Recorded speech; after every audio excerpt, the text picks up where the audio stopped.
Hello everyone, फिर से आप लोगों के सामने हाजिर हो गया वो एक क्राइम का घटना को लेकर। आज इस क्राइम का घटना को सुनाने जा रहा हूँ। इस क्राइम के घटना में एक लड़की एक डिस्ट्रिक्ट से दूसरे डिस्ट्रिक्ट इंटरव्यू देके पहुंचती है, और जिस डिस्ट्रिक्ट में पहुंचती है वो उस राज्य का राजधानी होती है।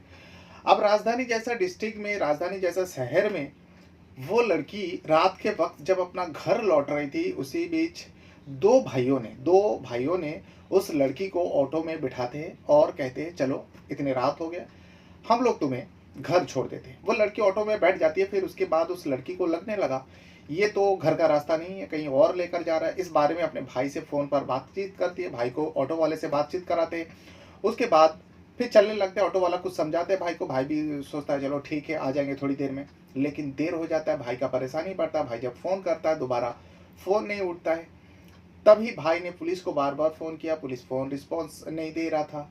और दूसरा ही दिन सुबह उस लड़की का एक बगीचा में लाश मिलती है। बिना कपड़ों की उस महिला की लाश मिलती है। लड़की के साथ पता चलता है, जब जांच होती है तो पता चलता है लड़की के साथ रेप नहीं बल्कि गैंग रेप किया गया था। और लड़की के पास जो भी सामान था वो सारे लूट लिया था, यानी जेवर वगैरह, और बैग में जो भी कुछ था सब लूट के आरोपी जो फरार हो गया था। अब इतना बड़ा घटना राजधानी में हो जाती है तो हड़कंप तो मचना ही था, पुलिस के ऊपर गाज खींचनी थी। वर ये इलाका जो है, जिस इलाका में इस लड़की के साथ दरिंदगी किया गया था, उस इलाका में एक नहीं दो नहीं बल्कि 7 पुलिस चौकी आती है। 7 पुलिस चौकी के साथ साथ एक पुलिस स्टेशन भी आती है, बड़ा पुलिस स्टेशन। तो सारे पुलिस कर्मियों के ऊपर, सारे चौकी के ऊपर भी गाज गिरता है, और इस मामले को लेकर एक इंस्पेक्टर के साथ साथ 7 पुलिसकर्मी को सस्पेंड भी कर देता है। तो घटना है उत्तर प्रदेश का लखनऊ डिस्ट्रिक्ट में घटी थी। अब लखनऊ जैसा शहर में जहां दिन रात लोगों का आवाजाही होता है, उस शहर में ऐसा घटना हो जाती है। एक लड़की है जो बनारस गई थी इंटरव्यू देने के लिए। अब इंटरव्यू देकर वो उसको लौटना था लखनऊ। अब लखनऊ लखनऊ आती है, ट्रेन से सफ़र करके आती है। उसके बाद वो ट्रेन से सफ़र करके जब बाहर आती है, आने के बाद अब वो ऑटो रिक्शा लेती है। लेकिन देर हो गया था, करीब रात को 1 बज रहा था। और भैया और भाभी से वो बार बार बातें कर रही थी, जो मैं स्टेशन पहुंच गई हूँ, अब बाहर निकल रही हूँ, बाहर से मैं अब ऑटो रिक्शा लूँगी, बस आधा घंटे में पहुंच जाऊँगी घर। ये महिलाबाद इलाका होता है लखनऊ का। अब महिलाबाद में जब पहुंच गए, भाई और भाभी को लगा बस थोड़ी देर में पहुंच जाएगा, आधा घंटे का टाइम है और रात के वक्त और जल्दी आ सकता है। बहन से भी बात हुआ और ननद से भी, यानी भाभी से भी बात कर लिया ननद ने। तो इत्मीनान में लोग रह रहे थे जो थोड़ी देर में आ जाएगा। लेकिन वो जो लड़की है जैसे स्टेशन से बाहर आती है, देखते हैं कि पूरा सुनसान है। अब रात के वक्त है, तो करीब रात को 1:30 बज रहा था। वो देखती है एक ऑटो तो खड़ी है, लेकिन ऑटो जाएगी नहीं जाएगी। जैसे वो ऑटो के पास आती है, खुद ऑटो वाले कहते हैं मैडम आपको कहाँ जाना है। ऑलरेडी ऑटो में एक व्यक्ति और बैठा था, जो पैसेंजर सीट होता है पीछे। तो महिला कहती है आपके ऑटो में तो पैसेंजर है। तो व्यक्ति कहता है रात के वक्त है ना, इसीलिए हम लोग जो है डबल ट्रिपल पैसेंजर को लेकर जाते हैं। तो महिला भी सोचती है चलो ठीक है, बैठ जाते हैं। महिला बताती है जो मुझे कहाँ जाना है। महिलाबाद इलाका में ही एक जगह का नाम बताता है, उस जगह में पहुँचना है। तो ऑटो वाला जो कहता है ठीक है बैठ जाइए, इनको भी उसी तरफ जाना है। अब बैठ गया। बैठ जाने के बाद थोड़ी देर ऑटो चलती है, लेकिन जिस तरफ जाना था उस तरफ नहीं जा रहे थे। लड़की पूछती है आप यहाँ कहाँ पर लेकर जा रहे हो। तो ऑटो वाला कहता है देखिए ज़रा, यहाँ पे मेट्रो का काम चालू है इस रूट पर, और रात के वक्त ही चालू होता है, इसीलिए रास्ता ब्लॉक कर देते हैं, दूसरी तरफ मोड़ देते हैं। तो इसीलिए हम लोग को ये हाईवे होकर जाना पड़ेगा, तो थोड़ा टाइम लगेगा, आप बेफिक्र रहिए, आपको पहुँचा दूंगा। ये बात कहते हैं, और जो पैसेंजर बैठा था वो भी बताते हैं हाँ ये सब क्या मालूम शहर में क्या सब हो रहा है, रात के वक्त ही सारे रास्ता ब्लॉक करके काम चालू रहता है, हम जैसे लोगों को परेशानी होती है। महिला भी सोचती है चलो ठीक है। अब महिला जो है कुछ अटपटा सा लगा, उसके मन में कुछ ख्याल आया, जो भैया भाभी को बोली जो आधा घंटे में पहुंच जाएंगे। इतने में भैया का फ़ोन आ जाता है, भाई का फ़ोन आता है। भाई को ये बात बताती है महिला जो ऐसे ऐसा है, आप एक काम करो ऑटो वाले से बात कर लो। ऑटो वाले को फ़ोन थमाते और कहते हैं मेरे भाई है, आप बात कर लीजिए। ऑटो वाला बिल्कुल इसी तरीके से जवाब देता है जो मेट्रो का काम चालू है भाई, बस थोड़ी देर में आपकी बहन को हम लोग उस जगह पे पहुंचा देंगे, आप लोग बेफिक्र रहें। फिर बहन को फ़ोन दे देते, भाई भी समझता है चलो ठीक है शायद वो काम चालू है इस वजह से ऐसा है। बहन को भाई कहते हैं एक काम कर, तू अपना लाइव लोकेशन जो है मुझे सेंड कर दे। लाइव लोकेशन जब सेंड करता है तो थोड़ी देर और जाता है, भाई वहाँ लाइव लोकेशन चेक करता है, यार ये तो दूसरे ही रूट पे जा रहे हैं। भाई को थोड़ा शक हुआ, भाई दोबारा बहन को फ़ोन करते हैं और कहते हैं तो ऑटो वाले को कहे जो मुझे यहीं पे उतार दे। वो भाई लड़की जो है ऑटो वाले रिक्शा वाले को कहते हैं जो भैया मुझे यहीं पे उतार दो, मेरे भाई आ रहे हैं। जैसे ये बात वो कहती है, ऑटो वाला ऑटो और तेज भगाने लगता है। पर वो जो पैसेंजर था जो पीछे बैठा हुआ था, उस लड़की को क्या पता था, वो पैसेंजर का भी रवैया बदल जाता है उस लड़की को लेकर। लड़की को धमकाने लगता है और लड़की के साथ बदतमीजी करने लगता है। लड़की जब इसका विरोध करती है तो दोनों मिलकर, खास करके वो जो पैसेंजर, एक तो ऑटो चला रहा था जो ड्राइवर होता है, ड्राइवर था दिनेश, और जो पीछे बैठा था उसका नाम होता है अजय, जो मुख्य आरोपी इस मामले में। अजय उस लड़की के साथ चलती ऑटो में उसके साथ बदतमीजी करता है, उसको छेड़खानी करता है, फिर उसके बाद उसको मारता पीटता है। इसी बीच दिनेश ऑटो तेज भगाते हुए एक नहीं दो नहीं 7 पुलिस चौकी को क्रॉस करते हुए उस लड़की को लेकर एक आम के बागीचा में पहुंचता है, जो महिलाबाद पुलिस स्टेशन के 500 मीटर दूरी पर होता है। उस बागीचा में पहुंचने के बाद अब वो कच्चा रास्ता था, वहाँ पे उतार दिया। फिर उसके बाद लड़की को मारते पीटते हुए उस बागीचा के अंदर ले गए। ले जाने के बाद दोनों मिलकर उस लड़की के साथ दरिंदगी करता है, यानी उसके साथ गैंगरेप जैसा काम को, घटना को अंजाम देता है। अजय और दिनेश मिलकर इस घटना को अंजाम देने के बाद लड़की विरोध कर रही थी, उन दोनों के साथ लड़ रहे थे। यहाँ पर जो है लाइव लोकेशन ऑन था, क्योंकि वो फ़ोन तब तक बंद नहीं हुआ था, बस दोनों अपने काम को, मकसद को अंजाम तक पहुँचा रहे थे। लड़की चीख रही थी, दुहाई दे रही थी, छोड़ दो मुझे, बख्श दो, लेकिन ये दोनों हैवान कहाँ छोड़ने वाले थे। रात के वक्त सुनसान इलाका में ले जाकर बागीचा में उस लड़की की इज्जत को तार तार करता है। उसके बाद उसके पास जो कुछ भी था, जो भी जेवर पहने थे, जो भी पर्स में था, सब कुछ लूट लेते। फिर बाद में मोबाइल को भी ऑफ कर देता, मोबाइल को भी साथ में ले लेता है, और उसके बाद लड़की का कपड़े से ही लड़की का गला घोट कर मौत के घाट उतार देते और वहाँ से दोनों उसी ऑटो को लेकर फरार हो जाते। अब फरार हो जाने के बाद अजय जो है मुख्य आरोपी, जो पैसेंजर बन के बैठा था पीछे, अजय दिनेश को कहता है तू एक काम कर, तू घर चले जा ऑटो को लेकर, और मैं यहाँ से दूसरे जगह चला जाता हूँ, बाद में कांटेक्ट करते, बाद में बात करते हैं। दिनेश ऑटो को लेकर उसी रास्ते से फिर से उसी जगह पर आते हैं जिस जगह से लड़की को ऑफर किया था ऑटो में बैठने का, यानी उसी स्टेशन के बाहर। जब आते हैं वो इसलिए धीरे धीरे ऑटो को चला रहा था, वो चेक कर रहा था हम लोग इसी रास्ते से गए, कहीं इस रास्ते पे कैमरा तो नहीं लगा हुआ है, सीसीटीवी तो नहीं लगा हुआ है, जब जांच पड़ताल होगा तब शायद हम लोग पकड़ा जाए। लेकिन उसको इतना था जो हम लोग पकड़ा नहीं जाएंगे। क्यों नहीं जाएंगे, आगे जाके आपको पता चलेगा।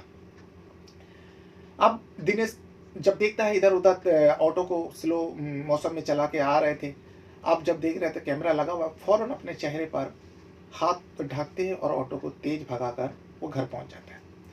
ऑटो खड़ी करता है, उसके बाद वो इत्मीनान के साथ घर में सो जाते हैं। ये दिनेश होता है। अब यहाँ सुबह होता है, बुधवार को हो जाती, बुधवार सुबह, क्योंकि मंगलवार और बुधवार की रात के दरमियान उस लड़की के साथ ये सारी कुछ हुआ था। बुधवार सुबह होता है, यहाँ पे भाई के पास जब बहन पहुंची नहीं, भाई जो है बार बार पुलिस स्टेशन में फ़ोन कर, महिलाबाद पुलिस स्टेशन में कॉल किया और भी सारे पुलिस कर्मियों को मदद मांगा, लेकिन किसी ने उसकी मदद नहीं की थी। उसके बाद जब बुधवार सुबह सुबह उस आम के बागीचा में उस लड़की का लाश मिलती है, हड़कंप मचती है, लोगों जमा होता है, और फिर ये घटना सामने आता है जो ऐसा ऐसा हुआ था। पुलिसकर्मी के फ़ोन किया गया था, उठाया नहीं, बड़े बड़े सवाल उठने लगे पुलिसकर्मियों के ऊपर। मामला को देखते हुए फ़ौरन उस 7 चौकी के जो कर्मचारी थे, 7 पुलिसकर्मियों को सस्पेंड कर देते हैं, और महिलाबाद के पुलिस का एक इंस्पेक्टर होता है, जिस वक्त उसका ड्यूटी था, उसे भी सस्पेंड कर दिया जाता है। अब लड़की का बॉडी को पोस्टमार्टम के लिए भेज देता है, कई सारे टीमें वहाँ पे पहुँचता है, क्राइम टीमें, फॉरेंसिक टीमें और भी सारे टीमें। अब जांच पड़ताल होता है, भाई का स्टेटमेंट आता है, भाई ने पूरा बात बताया मीडिया के सामने। जांच पड़ताल होते होते और आरोपी को पकड़ना है। इसी बीच कई हज़ार सीसीटीवी खंगाला जाता है, क्योंकि लाइव लोकेशन में दिखा रहा था, जो यहाँ से वहाँ गए थे मोबाइल के ज़रिए, भाई को लाइव लोकेशन भेजा था। भाई से बातचीत हुआ, ऑटो वाले ने बात किया, ऑटो में बैठे थे। अब ऑटो में बैठे थे तो आसानी से पकड़ा जाएगा, ऑटो का नंबर चेक करेंगे सीसीटीवी में। चेक कर रहा था, एक ऑटो तो था ब्लू कलर का, लेकिन जब उस ऑटो को चेक करता है, ऑटो तो दिखाई दे रहा है लेकिन ऑटो में नंबर प्लेट नहीं थी। वही वो क्राइम जो दिनेश है, उसे ये इत्मीनान था जो मुझे पकड़ नहीं पाएगा, क्योंकि ऑटो अगर सीसीटीवी में आ भी गया तो ऑटो तक नहीं पहुंच पाएगा, क्योंकि ऑटो में तो नंबर प्लेट ही नहीं था। और ऐसे ही होता है, पुलिस वाले के लिए दिक्कतें बढ़ जाती है। पुलिस के लिए दिक्कत इसलिए बढ़ती है क्योंकि ऑटो दिखाई दे रहा है लेकिन ऑटो का नंबर नहीं है, तो ऑटो तक कैसे पहुंचेगा। इसी बीच कई हजार सीसीटीवी जो खंगाला था और उसके जरिए ही सारे, और जिसके ऊपर भी शक हुआ, कहीं 100 से ज़्यादा ऑटो वाले को पुलिस पूछताछ के लिए बुलाती है, पूछताछ करता है और जगह जगह दबिश दे रहा था। दबिश देते देते एक ऐसी जगह पर पहुंचता है जहां पे उस मोहल्ले के लोगों को पूछा जाता है, जो यहाँ पे बहुत सारे लोग ऑटो चलाता है, कोई ऐसा व्यक्ति होगा जिसका रवैया कुछ अलग होता है, जिसका चाल ढाल देख के आप लोगों को संदिग्ध लगता हो। एक लड़का से पूछता है, एक लड़का बताता है, हाँ मेरे बगल में एक ऑटो वाले रहते हैं, वो देखिए वो ऑटो खड़ी है। अब उस टाइम उस ऑटो में नंबर था, ऑटो रिक्शा में। उसका रवैया कुछ अलग ही रहता है, हमेशा पारा चढ़ा हुआ रहता है। आप उनसे पूछिए। पुलिसकर्मी को जब उस रूम के बारे में बताया जाता है, उस रूम का दरवाज़ा खटखटाया जाता है। उस रूम का जैसे दरवाज़ा खोलता है, पुलिस के सामने एक बदमाश का शकल आता है, वो है दिनेश। क्योंकि दिनेश जो है एक उसका क्राइम रिकॉर्ड है, हमेशा छोटा मोटा क्राइम करता ही है। पुलिस को पता है जो कौन क्या काम करता है, पुलिस वाले के पास सारे खबर रहता है, और जो इलाका के खबरी होता है, सारे लोगों का कच्चा चिट्ठा पुलिस को पहुंचाता है। दिनेश के बारे में भी पहुंचाया हुआ था, दिनेश के पास पुलिसकर्मी का फोटो था। जैसे ही दिनेश दरवाज़ा खोलता है, दिनेश को सीधा हिरासत में लेता है, पुलिस थाने पहुंच जाता है और उसे सख्ती करता है। अब ब्लू कलर का ऑटो भी था। जब सख्ती करता है, दिनेश आखिरकार बता देता है जो क्या क्या हुआ था।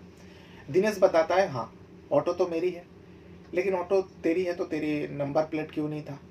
तो वो दिनेश बताता है, जो हाँ जिस वक्त हम लोग को ये क्राइम को करना होता है, हम लोग नंबर प्लेट निकाल देते, उसके बाद ऑटो को निकालते हैं और उसके बाद फिर जब काम हो जाता ला के नंबर प्लेट लगवा देते। तेरे साथ और कौन था। जब उसके साथ एक और साथी का नाम बताता है, वो दिनेश से भी बड़ा बदमाश होता है, उसका भाई बताया जाता है, नाम है अजय श्रीवास्तव, जो मुख्य आरोपी होता है। अजय श्रीवास्तव कोई लगा था, चलो आज कुछ शिकार करते हैं, कुछ किसी को अपना हवस का शिकार बनाते हैं। अजय ने दिनेश को फ़ोन करता है, दिनेश कहते चल ठीक है, बहुत दिन हो गया। दिनेश अपने ऑटो का नंबर निकालने के बाद ऑटो लेकर स्टेशन के बाहर खड़े रहते हैं, और पता है लोगों को जो जिस हिसाब से लोग काम को अंजाम देता है, जो कोई ना कोई लड़की महिला बाहर आएंगे तो उसको ऑफर करेंगे, और वैसा ही होता है।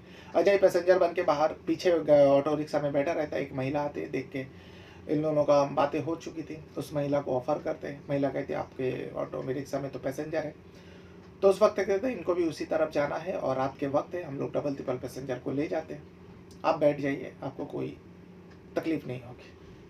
बैठ जाती है और दोनों का साठगांठ था। फिर उसके बाद उस महिला के साथ ये दोनों ऐसा ऐसा करते हैं।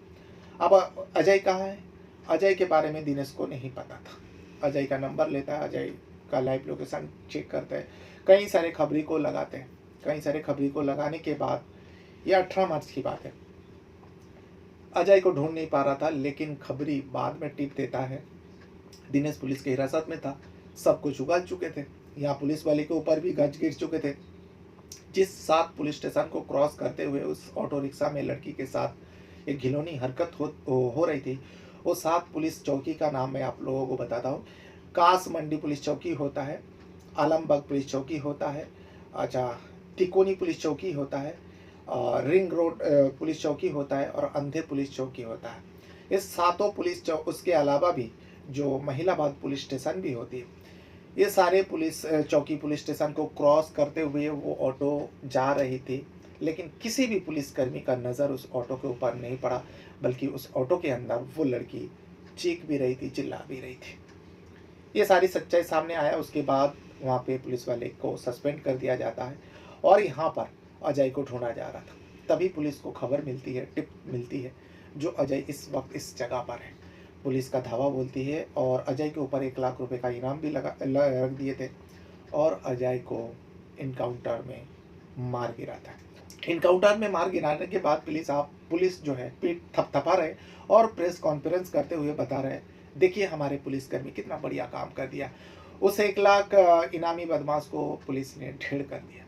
लेकिन उस लड़की के साथ जो कुछ भी हुआ, जो कुछ भी हो रहा था, उस लड़की ने मदद मांगी, भाई ने मदद के लिए पुलिसकर्मी को फ़ोन किया।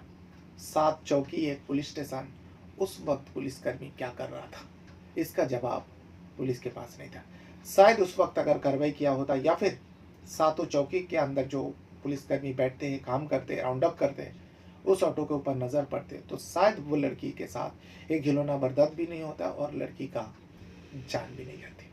तो ये वो पूरा घटना है जो लखनऊ में घटी है। इसको लेकर अब मामला बहुत ज़्यादा गर्मा रहा है और गर्माना भी चाहिए, क्योंकि इसमें आप सियासत होगी। जो लखनऊ में ऐसे ऐसे घटना और हो भी रहे, इसमें कोई दोहरा ही नहीं है।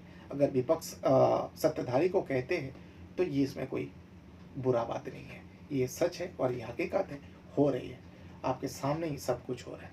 तो ये था वो पूरा घटना। बहरहाल अपने साथ साथ अपना परिवार का भी बहुत ज़्यादा ख्याल रखिएगा। इस वीडियो को यहाँ तक देखने के लिए आपका बहुत बहुत धन्यवाद करता हूँ। कुछ कहना है, कुछ बताना है तो वीडियो के कमेंट बॉक्स में आप अपना राय ज़रूर दीजिएगा। Thank you very much.